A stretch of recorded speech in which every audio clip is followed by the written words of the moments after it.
What's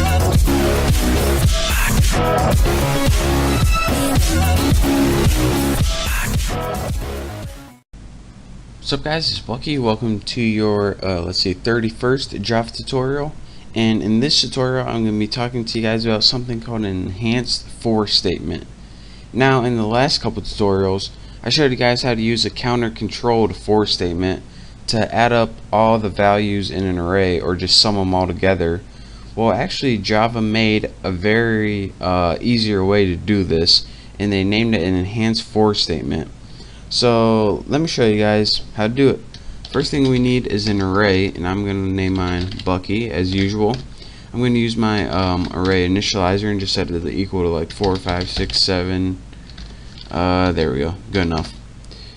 Now let's go ahead and we need another variable to hold the sum of the array, and you can name it sum or total, whatever you want.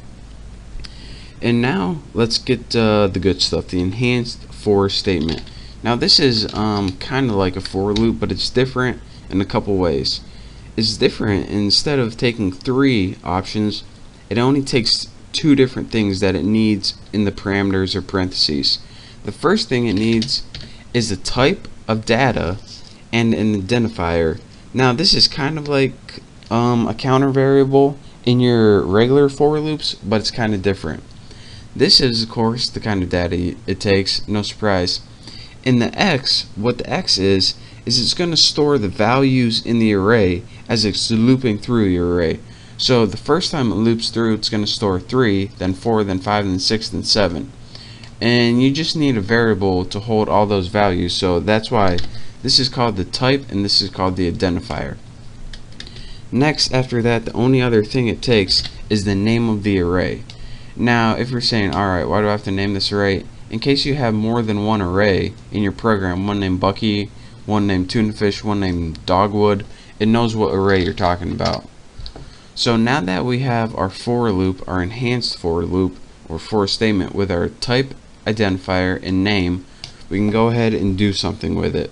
So let's just go ahead and take that total and set it equal to X. And what's this going to do is it loops through is add these numbers to total each time it loops. So the first time it's going to add 3 to 0, then 4 to 3, then 5 to 7, and it's just going to keep adding up till it gets the sum, and eventually total is going to hold the sum of all those numbers.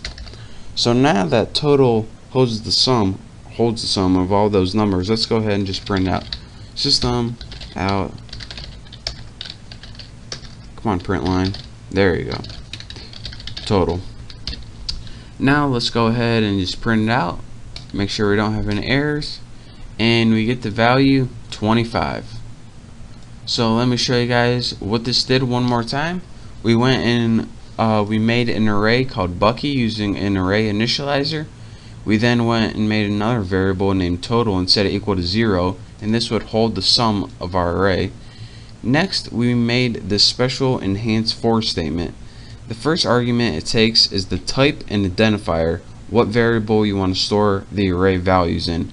Next you need to say what array you were working with, what array you want to loop through, and now you just did anything with those values, and we just decided to add them all to total to get the sum.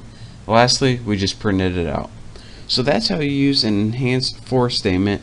And remember, this is a for statement that's specialized to loop through all of the elements in your array so you can do something with them. So that's that for this tutorial. Thank you guys for watching. Don't forget to subscribe to my channel, and hopefully I'll see you next tutorial.